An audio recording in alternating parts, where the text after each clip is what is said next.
been blamed for something you know is not your fault? Your adult child makes a mistake, but somehow you're the one carrying the blame? It hurts, it's unfair, and I know it leaves you wondering, what did I do wrong? So you automatically assume it's something that you did, and we hold on to that. But what if the blame that they place on you is more about them than it is about you? And sometimes that's the case, not always. But today I want to talk to you about how to protect your heart and take back your peace. So let's dive into 4 reasons why this could be.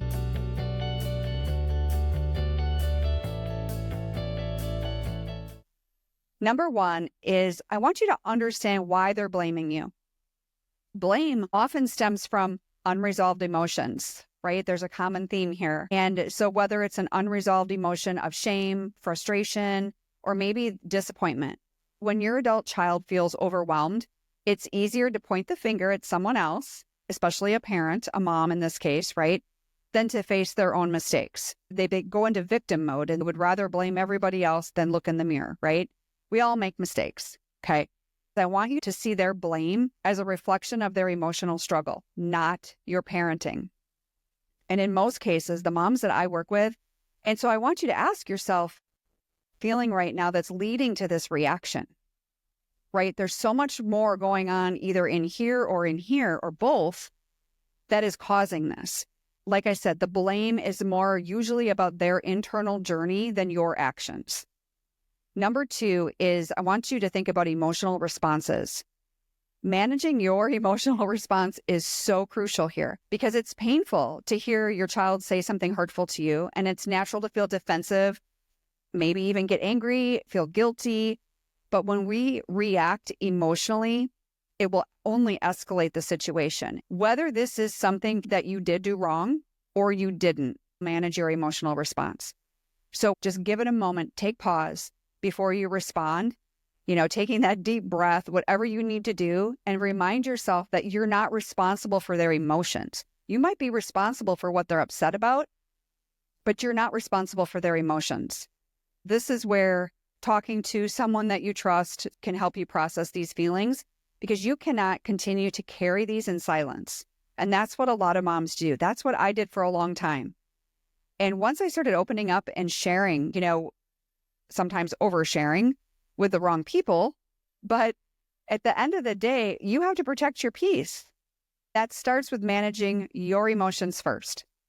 It's really easy to want to fix everybody else and manage everybody else's stuff, but we need to look in the mirror and manage our own emotions first. So if you are ready as a mom to take that next step towards taking care of yourself during this difficult time, if you find yourself estranged from your adult child, or maybe you're just navigating a really hard time with them, but if you're looking for a lifeline and you're committed to finding peace and support, then I want to explore how I can help you. I have a discovery call link, which will be listed below. It's an opportunity for us to focus on your needs, your journey, and to see if we are the right fit for coaching. Spots are limited, so please only sign up when you're serious about prioritizing your well-being. If that's you, click the link to schedule your call.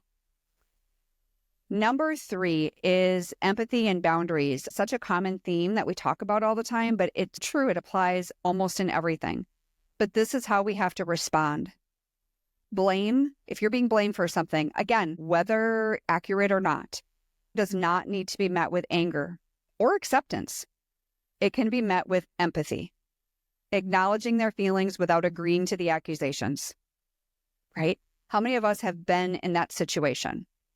Maybe it wasn't always with your child. Maybe it's with someone else in your world. Every human being has dealt with this. And all you'd have to say to your son or daughter would be, I can see you're upset and I'm here to listen to you. It doesn't give them a license to degrade you or go down this long path about it. But if they're upset about something, take the time and really listen. I love you, but I don't think that's a fair assessment of what happened. But if their words do become hurtful, you also can remove yourself. You can say, you know what? I'm not comfortable being spoken to like this. Let's talk again when we're both calmer. And then you just end the conversation and you pick it back up. So empathy does not mean absorbing blame. Like I said, it's about being compassionate to them, to your child whom you love, being compassionate while also standing firm for yourself, because you need to remember that you deserve to be treated with respect as well. And number 4 is letting go of unfair guilt. There's a difference between taking responsibility for past mistakes, which we've all made, right? And carrying guilt for someone else's choices.